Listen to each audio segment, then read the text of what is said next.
So I just did something pretty cool. I used my Coinbase debit card at my favorite coffee shop at the point of sale to process the payment of this cappuccino using USDC stablecoins. Pretty awesome. Here's a clip of how it went down. As you can see, it's just like tapping your credit card. Now, let's get under the hood and talk about how this worked. I've got stablecoins that I custody at Coinbase. With this debit card, I can spend those stablecoins at the point of sale.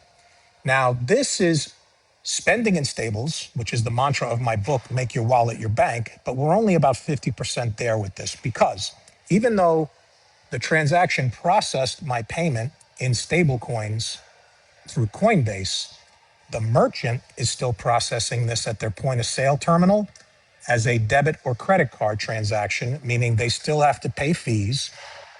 They still have to wait for Coinbase to process from cash. In other words, take stable coins out of my account, turn them into cash, send that cash over to the Visa processor, and then that payment gets delivered ultimately to the vendor.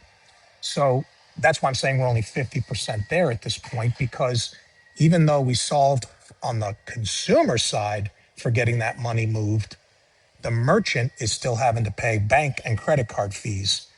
In a perfect world, the transaction would be that I would either tap my phone or this debit card and spend directly in stable coins, meaning the stable coins would leave my digital wallet, go directly to the merchant's digital wallet, bypass the banks and their fees altogether, and I would get my cappuccino, and the merchant would get their stable coins, which are cash equivalent digital dollars, instantly in their wallet.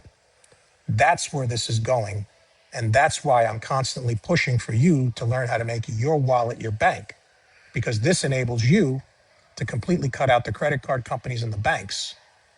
We had an announcement yesterday, as a matter of fact, that Cash App has just integrated stablecoin conversion on multiple blockchains, including Solana, Ethereum, Polygon, and Arbitrum, so that now I think they have 60 million users of Cash App are also now going to get easy access to stablecoins. So this is happening. That's why I say join the community. Learn how to do this, because as a merchant, you'll save money. As a consumer, you'll bypass the banks and you'll make your wallet your bank.